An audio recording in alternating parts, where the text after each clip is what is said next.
पिंपरी चिंचवडच्या मोशीतील इमारत दुर्घटनेला 2 दिवस उलटून गेले तरी बचाव कार्य सुरूच असल्याचं चित्र आहे। मात्र इमारतीचा ढाचा कधीही कोसळू शकतो अशी स्थिती निर्माण झालेली असताना देखील जवानांनी खबरदारी घेत शोधकार्य सुरू ठेवले।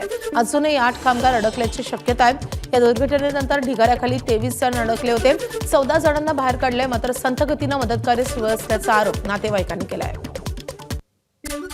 विलास घोले हत्या प्रकरणात आरोपींवर मकोका अंतर्गत कारवाई करण्यात यावी आणि खासदार बजरंग सोनवणेंचे सुपुत्र सौरभ सोनवणेला अटक करावी या मागणीसाठी जन आक्रोश मोर्चा काढण्यात आलाय।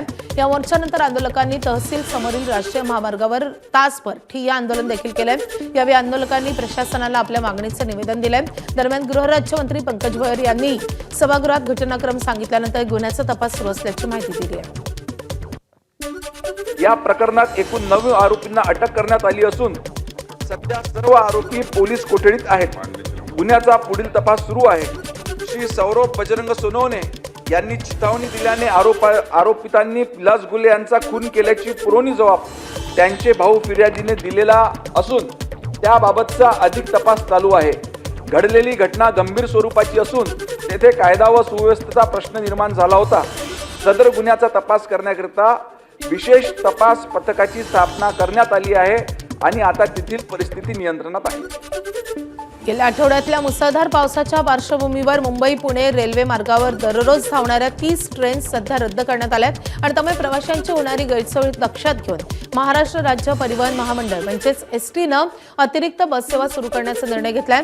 एसटीच्या वतीनं आजपासून मुंबई पुणे मार्गावर दररोज 200 अतिरिक्त बस फेऱ्या चालवण्यात येणार असल्याची माहिती परिवहन मंत्री प्रताप सरनाईक यांनी दिली आहे। या विशेष नियोजनाअंतर्गत मुंबई पुणे मार्गावर शिवनेरीच्या 312 नियोजित फेऱ्या आणि त्यासह साध्या बसेसच्या 200 जादा फेऱ्या दररोज चालवल्या जातील। ठाण्याच्या आझादनगर परिसरातल्या मद्रास साईच्या पहिल्या मजल्यावरचा गॅलरीचा भाग कोसळलाय। ही घटना गेल्या आठवड्यात मुसळधार पावसामुळे घडल्याचं बोललं जात आहे। या दुर्घटनेमध्ये गंभीर जखमी झालेल्या जयकुमार जयस्वाल नावाच्या 12 वर्षाच्या मुलाचा मृत्यू झालाय। त्याला सिव्हिल रुग्णालयामध्ये उपचारासाठी नेत असताना त्याचा मृत्यू झालाय। तर दुर्घटनेमध्ये एक महिला आणि एक मुलगाही जखमी झाल्याची माहिती आहे। आज ही दुर्दैवी घटना प्रभाग क्रमांक 3 मध्ये घडली। जे घरमालक आहेत ते स्वतःच्या घराचं काही रिपेरिंगचं काम करत होते आणि त्याच्यामुळे जो भाडोत्री आहे त्याच्या घरावरती तो स्लॅब पडला आणि त्याच्यात एका मुलाचा दुर्दैवी अंत झाला। 12 वर्षाचा तो मुलगा आहे आणि निष्पाप मुलाचा त्याच्यामध्ये बळी गेला। आई आणि एक छोटा मुलगा हॉस्पिटलला ॲडमिट आहे आणि वडील मला असं वाटतं कामाला होते आणि आता तो मलबा आपण सगळा काढलेला आहे आणि जे हँगिंग सगळं त्यांचं अँगल वगैरे होतं ते कटिंग करण्याचं काम पूर्ण झालेलं आहे। ठाण्यात वारंवार होणाऱ्या झाडांच्या पडझडी विरोधात महापालिका भवनासमोर अनोखा आंदोलन करण्यात आले। समाजसेवक संगम डोंगरे यांनी सहकाऱ्यांसह हातात झाडांच्या फांद्या आणि ऑक्सिजनचा बाटला घेऊन प्रशासनाचा निषेध नोंदवलाय। ठाण्यातील हिरवळ बिल्डरांच्या घशात घातली जाते। भविष्यात नागरिकांना ऑक्सिजन विकत घ्यावा लागेल असा आरोप त्यांनी केलाय। वृक्ष संवर्धनाकडे दुर्लक्ष करणाऱ्या जबाबदार अधिकाऱ्यांना तातडीने बडतर्फ करावं आणि धोकादायक झाडांसाठी प्रभावी उपाययोजना कराव्यात अशी मागणी यावेळी करण्यात आली आहे। मुंबईच्या पवई परिसरात पुन्हा एकदा मगर आढळल्यानं नागरिकांमध्ये खळबळ उडाली आहे। पवईत 9 फूट लांबीची मगर आढळली आहे। मगर दिसता स्थानिकांनी तातडीनं वनविभागाला माहिती दिली। घटनास्थळी धाव घेत वनविभाग आणि रेस्क्यू टीमनं संयुक्त कारवाई करत या मगरीला सुरक्षितपणे पकडलंय। अंबरनाथ पश्चिम भागामध्ये गेल्या 6 दिवसांपासून पाणी पुरवठा बंद असल्यानं नागरिक संतापले। भाजप नगरसेवक उमेश पाटील आणि किरण राठोड यांच्यासह स्थानिकांनी महाराष्ट्र जीवन प्राधिकरणाच्या कार्यालयावर धडक देत अधिकाऱ्यांना जाब विचारलाय। पाणीच मिळत नसेल तर आम्ही बिलही भरणार नाही अशी भूमिका या आंदोलकांनी घेतली आहे। तसंच पाणी पुरवठा सुरळीत न झाल्यास पुढील मोर्चा थेट ठाण्यातील संबंधित कार्यालयावर नेला जाईल असा इशाराही यावेळी देण्यात आला आहे। यांच्याकडे जो पाणी येतो तो चोरीला जातोय। कुठे कुठे 6-6, 8-8 तास पाणी आहे, कुठे 8-8, 7-7 दिवस पाणी आहे, तर कुठे 6-6 दिवस पाणी नाही आहे। म्हणजे कुठेतरी MGB फेल्युअर आहे। जर आता या 10 दिवसात रेग्युलर पाणी केला नाही तर मी आज एवढ्या वर्षांपासून या सर्व लोकांना आणि महिलांना घेऊन येतो। याच्यापुढे मी इथे येणार नाही आणि मी याच्यापुढे जेवढी लोक माझ्याबरोबर असतात नेहमी त्या लोकांची मुलं, मी छोटी 10 वर्षाची असो, 5 वर्षाची असो का 6 वर्ष शाळकरी मुलांना घेऊन डायरेक्ट चीफ एक्झिक्युटिव्ह जे ठाण्याला बसतात त्यांच्याकडे मोर्चा काढा। कोणती यंत्रणा आहे की पाणी पुरवायचं नाही आणि बिल तेवढंच तर 70-80 बिल आणि जे गरीब स्लमवाले बिचारे आहेत त्यांनी सोसायटी प्रोव्हाइड करू शकते. गरीब स्लमवाले कसे प्रोव्हाइड करतील? म्हणजे पाणी द्यायचं नाही तरी बिल, आणि जिथं बिल नाही तिथं फुल पाणी द्यायचं. तर ह्यांचा हा कारभार कुठेतरी थांबला पाहिजे. नाहीतर आम्ही उमेश पाटील, प्रदीप पाटील यांच्या माध्यमातून चीफ एक्झिक्युटिव्ह ऑफिसर यांच्याकडे भव्य दिव्य मोर्चा काढू. देशात राम मंदिराच्या देणगीवरून राजकीय आरोप प्रत्यारोप सुरू असतानाच आता महाराष्ट्रात सिद्धिविनायक मंदिराच्या दानपेटीवरून नवा वाद पेटलाय आणि हा आरोप केलाय राज्याचे उपमुख्यमंत्री एकनाथ शिंदेंनी. आणि निशाण्यावर आहेत ठाकरेंच्या शिवसेनेचे नेते. त्यामुळे भाविकांच्या आस्थेचं मंदिर आता थेट राजकारणाच्या केंद्रस्थानी आलंय. मुंबईतील श्री सिद्धिविनायक गणपती मंदिर विधान परिषदेमध्ये चर्चेत गेलं. ते श्रद्धेमुळे नाही तर घोटाळ्याच्या आरोपामुळे. उपमुख्यमंत्री एकनाथ शिंदेंनी तत्कालीन सिद्धिविनायक मंदिराच्या व्यवस्थापनावर गंभीर प्रश्न उपस्थित केले. मंदिरातील दानपेटी आणि आर्थिक व्यवहारांमध्ये अनियमितता झाल्याचा आरोप करत त्यांनी विरोधकांवर जोरदार निशाणा साधलाय. विशेष म्हणजे शिंदे यांनी थेट नाव घेतलं नाही, मात्र त्यांनी दाखवलेल्या कागदपत्रांवरून आणि आरोपांच्या दिशेवरून त्यांचा रोख ठाकरेंच्या शिवसेनेचे नेते आदेश बांदेकर यांच्याकडे असल्याची चर्चा सुरू झाली आहे. दरम्यान सिद्धिविनायक मंदिर दानपेटी घोटाळ्याच्या आरोपांवर आदित्य ठाकरेंनी प्रतिक्रिया दिली आहे. जर शिंदेचे आरोप खरे असते तर आदेश बांदेकर त्यांच्या सोबत गुवाहाटीला पळाले असते असं आदित्य ठाकरेंनी म्हटलं आहे. आरोप खरे असते तर त्यांच्यासोबत गुवाहाटीला पळाले असते. त्यांच्यावर जे भाजपने त्यावेळी आरोप केले होते, पळकुट्यासारखे पळाले ते घाबरून सुरत, गुवाहाटी, गोवा आणि मग इथे येऊन ते मुख्यमंत्री बनले. एकंदर काय तर त्यांनी जे ऑपरेशन देवेंद्र फडणवीस सुरू केलेलं आहे त्याच्याकडून कुठेतरी तुम्हाला डिस्ट्रॅक्ट करण्यासाठी हे सगळे करत आहेत. पण एकच मी त्यांना विचारतो, हिंमत असेल आणि खरोखर जे ते सांगतात की आम्ही बाळासाहेबांचं हिंदुत्व पाळतो, माझे आजोबा वंदनीय हिंदू समाज बाळासाहेब ठाकरेंचं हिंदुत्व त्यांच्यात एक थोडं कणभर जरी असलं तरी त्यांनी प्रधानमंत्र्यांना प्रश्न विचारावा की राम मंदिर जे लुटलं ते ट्रस्टीजने नेमलं कोणी. महाराष्ट्र नवनिर्माण सेनेचे अध्यक्ष राज ठाकरे यांनी केलेल्या टीकेवर मुख्यमंत्री देवेंद्र फडणवीसांनी प्रत्युत्तर दिलंय. राज ठाकरे मिमिक्री आर्टिस्ट असल्याचा टोला फडणवीसांनी लगावलाय. इतर काही सुपारीबाजांबद्दल बोललो, मी टोपी फेकली होती.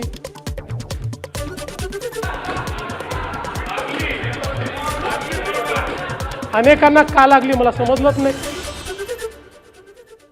अनेक लोकांना ती लागली. तर ते जाऊ द्या. आता मी एक वाक्य हिंदीमध्ये बोललो. आता अशी जी ते ज्यांना समजायला पाहिजे म्हणून बोललो त्यांच्याऐवजी दुसऱ्यालाच मिरची लागली. आणि आमचे मिमिक्री आर्टिस्ट मला म्हणायला लागले हिंदीत का बोलले. पूर्ण भाषण मी मराठीतच केलं, पण मला काही अडचण नाही. ते आमचे मित्र आहेत आणि ते मित्र असल्यामुळे राजकारणात तर त्यांच्यापासून आम्हाला काही धोका नाही. पण आनंद आहे ते राजकारणात आहे. ते जर मिमिक्रीच्या क्षेत्रात गेले असते तर एकाही स्टँडअप कॉमेडियनला या ठिकाणी मार्केट राहिलं नसतं. हिंदीमध्ये बोललो भाडे के टट्टू. काही लोकांना त्याचे दुःख झालं आणि ते म्हणाले मुख्यमंत्र्यांनी सुसंस्कृत बोलायला पाहिजे होतं. म्हणून नानाभाऊ जाऊन मी अभ्यास केला आणि आता मी भाडे के टट्टू हे माझं वाक्य परत घेतो आणि त्याला सुसंस्कृतपणे भाटक गदर्भ म्हणतो. भाडे के टट्टू नाही, भाटक गदर्भ. आणि जर कोणाला समजलं नसेल तर मग सुपारीबाज. राज्याचे कौशल्य विकास मंत्री मंगलप्रभात लोढा यांनी शेती क्षेत्राबाबत वादग्रस्त वक्तव्य केलंय. भारत शेतीमुळे नव्हे तर स्टार्टअपमुळे सोने की चिडिया होता असा दावा त्यांनी केलाय. तसेच शेती उत्पादनं विकणं पाप मानलं जायचं असं एक अजब विधान त्यांनी केलंय. राष्ट्रीय स्वयंसेवक संघाचे सुरेश सोनी यांच्या वाक्याचा आधार घेऊन त्यांनी हे वक्तव्य केलंय. मात्र त्यानंतर मंत्री लोढांनी याबाबत स्पष्टीकरणही दिलेलं आहे.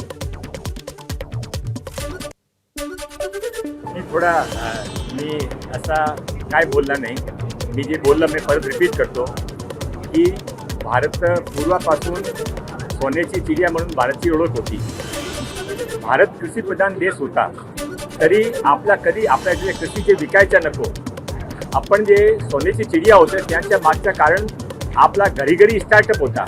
प्रत्येक महिला, प्रत्येक पुरुष, प्रत्येक विद्यार्थी सर्वांनी काय काय करायच्या.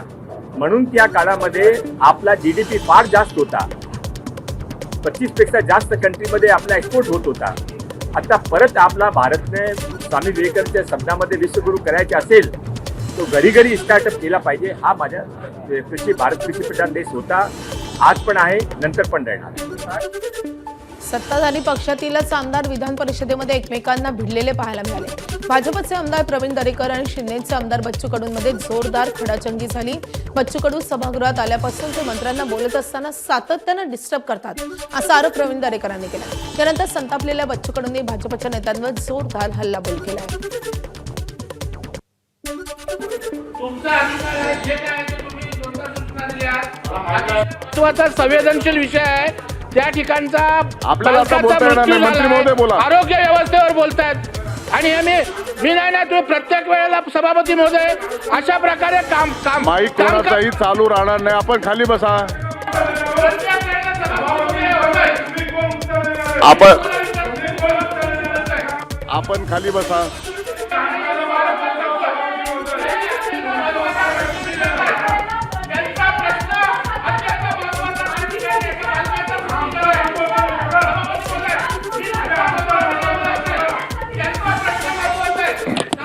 आपण खाली बसा. आपण बसा. बच्चू कडू बसा. बच्चू कडू बसा. आपण दोघंही ज्येष्ठ आहात. बसा बसा. खासदार सुनील तटकरे यांनी मित्रपक्ष शिवसेनेला धक्का दिलाय. शिवसेनेचे माजी रोहा तालुका प्रमुख आणि दक्षिण रायगडचे उपजिल्हा प्रमुख मनोज कुमार शिंदे यांनी आज आपल्या सहकाऱ्यांसह राष्ट्रवादी काँग्रेसमध्ये प्रवेश केला. जिल्हा परिषद निवडणुकीनंतर मनोज कुमार शिंदे यांना अचानक तालुका प्रमुख पदाचा राजीनामा द्यावा लागला होता. तेव्हापासून ते नाराज होते. अखेर त्यांनी राष्ट्रवादी काँग्रेसमध्ये प्रवेश केला. सुनील तटकरे यांचे कट्टर विरोधक असलेले शिंदे त्यांच्यासोबत गेल्याने अनेकांच्या भुवया उंचावल्या.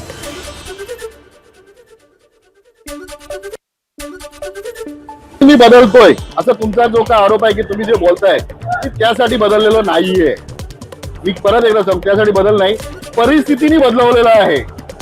जर माझ्यासारख्या कार्यकर्त्याला ज्यांनी रोह्यामध्ये शून्यातून शिवसेना उभी केली आणि वटवृक्षासारखी शिवसेना उभी केली आणि त्याला ज्या वेळेला बाहेर काढलं जातं बेछूट आरोप करून, त्यावेळेला शेवटी काय मनाची परिस्थिती बदलावी लागते आणि त्याप्रमाणे बदललोय. असं काय बदलावायसाठी काय विशेष काय लागलेलं नाही. भाजपचे नगरसेवक नवनाथ बन आणि ठाकरेंच्या शिवसेनेच्या नगरसेवकांमध्ये जुंपल्यानं मुंबई महापालिकेच्या सभेत मोठा गदारोळ झाला. महापौर रितू तावडे यांचा राजीनामा आणि अयोध्येतल्या राम मंदिरातल्या दानचोरीच्या मुद्द्यावर भाजप नगरसेवक नवनाथ बन आणि ठाकरेंच्या शिवसेनेच्या नगरसेवकांमध्ये जोरदार वाद झाला. मुंबई महापालिका मुख्यालयामध्ये सभागृह सुरू होताच ठाकरे समर्थक नगरसेवकांकडून घोषणाबाजी सुरू झाली. अयोध्येतल्या राम मंदिरातल्या दानचोरीच्या मुद्द्यावर घोषणा देऊन ठाकरेंच्या शिवसेनेच्या नगरसेवकांनी सभागृह दणाणून सोडलं. कालच्या या सभेमध्ये अश्विनी भिडे यांनी स्वतः उपस्थित राहावं अशी मागणी विरोधी पक्षाच्या नगरसेवकांनी लावून दिली.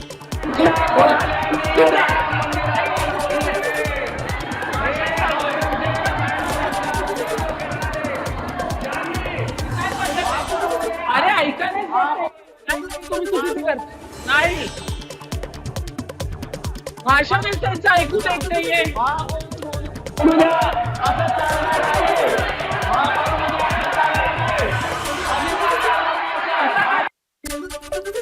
ज्येष्ठ अभिनेते, गायक आणि नाट्यनिर्माते प्रशांत दामले यांची बृहन्मुंबई क्रीडा आणि ललित कला प्रतिष्ठानच्या व्यवस्थापकीय विश्वस्तपदी नियुक्ती झाली आहे.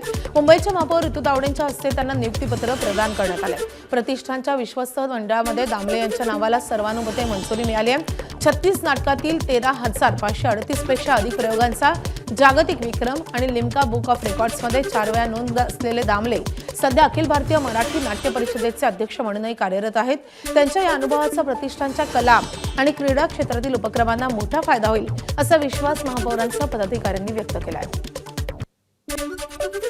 नागपूर जिल्हा ग्रामीण राष्ट्रवादी काँग्रेस शरदचंद्र पवार पक्षाच्या अध्यक्षपदाची धुरा आता युवा नेते सलील देशमुख यांच्याकडे सोपवण्यात आली आहे. पक्षाचे ज्येष्ठ नेते आमदार जयंत पाटील यांच्या हस्ते मुंबईत त्यांना नियुक्तीपत्र प्रदान करण्यात आले.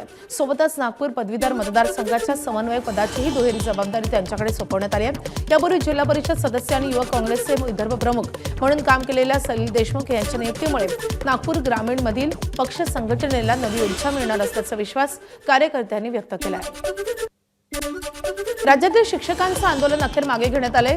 मंत्री गिरीश महाजन यांच्या मध्यस्थीनं शिक्षक संघटनांनी आंदोलन मागे घेण्याची घोषणा केली आहे. थकीत टप्पावाढ मार्च महिन्यापासून देण्याच्या निर्णयावर संघटना राजी झाल्यात। यापुढे शिक्षकांना आंदोलन करण्याची गरज पडणार नाही असं आश्वासनही मंत्री महाजनांनी दिलंय। मात्र सरकारनं शब्द पाळला नाही तर 1 एप्रिलपासून पुन्हा आंदोलनाचं हत्यार उगारू असा इशाराही शिक्षक संघटनांनी राज्य सरकारला दिला आहे। मुंबईतील मोडकळीस आलेल्या आणि धोकादायक जुन्या चाळींच्या पुनर्विकासाचा मार्ग आता मोकळा झालाय। म्हाडाच्या इमारती धोकादायक ठरवण्यासाठी सक्षम प्राधिकरण आहे हे स्पष्ट करणारं गृहनिर्माण क्षेत्र विकास सुधारणा विधेयक विधान परिषदेत एकमतानं मंजूर झालंय।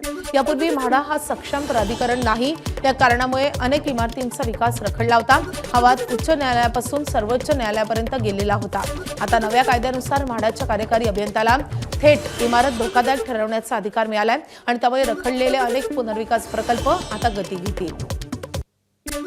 डोंबिवली डॉक्टर मारहाण प्रकरणामध्ये शिवसेना नगरसेवक रमेश म्हात्रेसह अन्य तिघांना न्यायालयानं 13 जुलैपर्यंत पोलीस कोठडी सुनावली आहे। रमेश म्हात्रेची तब्येत बिघडत असल्यानं दर 6 तासांनी त्याची वैद्यकीय तपासणी करावी आणि गोळ्या औषधांची गरज असल्यास ते देण्याच्या सूचनाही न्यायालयानं पोलिसांना दिल्या।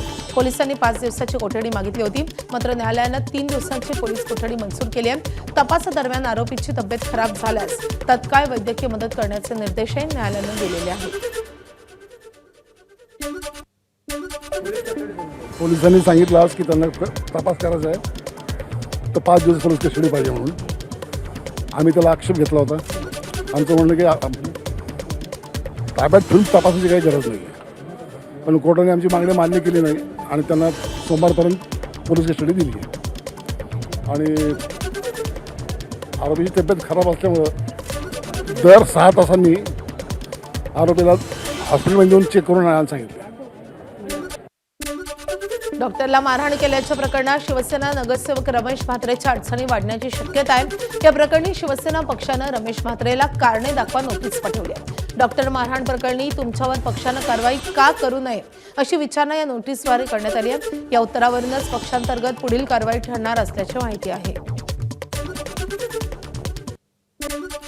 डॉक्टरांना मारहाण प्रकरणी वादात सापडलेला शिवसेना नगरसेवक रमेश म्हात्रेला कोर्टात हजर करताना व्हीआयपी ट्रीटमेंट दिल्याचा आरोप कल्याण कोर्टातील वकिलांनी केलाय। सुनावणी सुरू असताना पोलिसांनी म्हात्रेला दिलेल्या विशेष वागणुकीवरून पोलीस आणि वकिलांमध्ये जोरदार बाचाबाची झाली आहे। रमेश म्हात्रेला सेलिब्रिटींसारखी वागणूक दिली जात असल्याचा आरोप यावेळी वकिलांनी केलाय। या प्रकारामुळे कल्याण कोर्टात काही काळ तणावाचं वातावरण निर्माण झालं होतं। लिटरली त्यांना सेलिब्रिटीज जेव्हा आपल्या समोर येतात तेव्हा कसं त्यांचे बॉडीगार्ड्स आपल्याला ढकलतात, तशा पद्धतीने सगळे पोलीस गँग करून एवढी लाईन करून आम्हाला सगळ्यांना ढकलत होते। आम्हाला वकिलांना असं चला चला चला कॉरिडॉर खाली करा। कॉरिडॉर आमचं आहे, आमचं प्रॅक्टिस एरिया आहे, आमचा वर्क प्लेस आहे, त्या कॉरिडॉरमधून आम्हाला का तुम्ही काढताय? हा आमचा मुद्दा आहे। रायगडच्या महाड नगरपालिकेमध्ये मुख्य अधिकारी धनंजय कोळेकर यांना मारहाण प्रकरणात महत्त्वाची अपडेट समोर आली आहे। मारहाण करणारा भाजप नगरसेवक सूरज बामणेसह अन्य दोघांवर पोलिसांनी प्रतिबंधात्मक कारवाई केली आहे। या गुन्ह्यात थेट अटकेची तरतूद नसल्याचं पोलिसांनी सांगितलंय।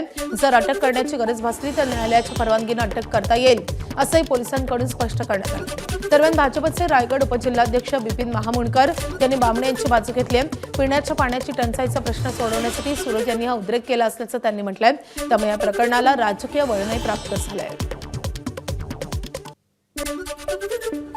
जो उद्रेक आहे तो हा पिण्याच्या पाण्याचा। कालची झालेल्या पिण्याच्या पाण्याच्या संदर्भात मुख्याधिकारी नगरसेवक आमचे सूरज बामणे यांच्यात झालेली झटापट ह्याचं फार मोठं मी समर्थन करणार नाही, परंतु लोकांच्या भावना लक्षात घेऊन जर पाहिलं तर पाण्याच्यासाठी एवढं झगडावं लागतं आत्तासुद्धा, ही दुर्दैवाची बाब आहे।